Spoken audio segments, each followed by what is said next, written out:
Magandang araw mga ka-Gris TV. Welcome po sa panibagong vlog dito sa Japan. Samahan niyo akong mag-explore, kumain at mag-share ng aming simpleng buhay dito. Hello mga besi, tapos na ang car blessing at eto na kami ngayon. Ikot-ikot muna dito sa Sajo Inari.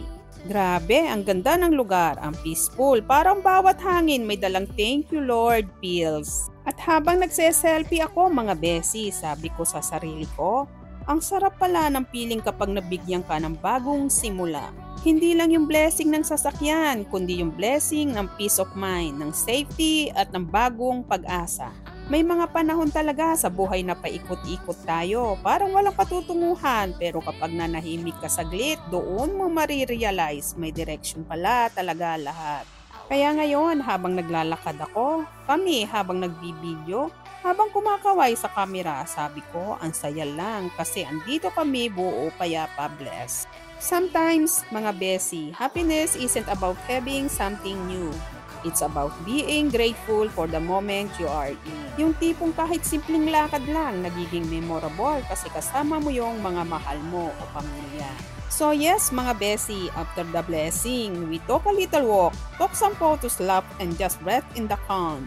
Kasi minsan, the best feeling isn't speed, is slowing down, enjoying the view. At ito ang aral mga besi, kapag natanggap mo na ang blessing mo, huwag agad tumakbo sa susunod, magpasalamat muna, huminga, at enjoy ang moment. Kasi yung peace na yan mismo ang totoong biyaya. Ang saya lang, kasi iba yung feeling kapag tapos ka nang ipagdasal. Parang ang gaan ng loob, parang lahat ng pagod mo biglang nag-fade. At habang naglalakad kami, sabi ko sa sarili ko, ang ganda talaga ng lugar na to. Pero mas maganda yung pakiramdam ko ngayon. May peace, may joy, may kilig kahit walang jowa. Charot! Kasi iba yung feeling kapag ikaw mismo, nakikita mong unting-unting natutupad yung mga dasal mo. Ito ang aral mga besi, huwag mong madaliin ang journey mo.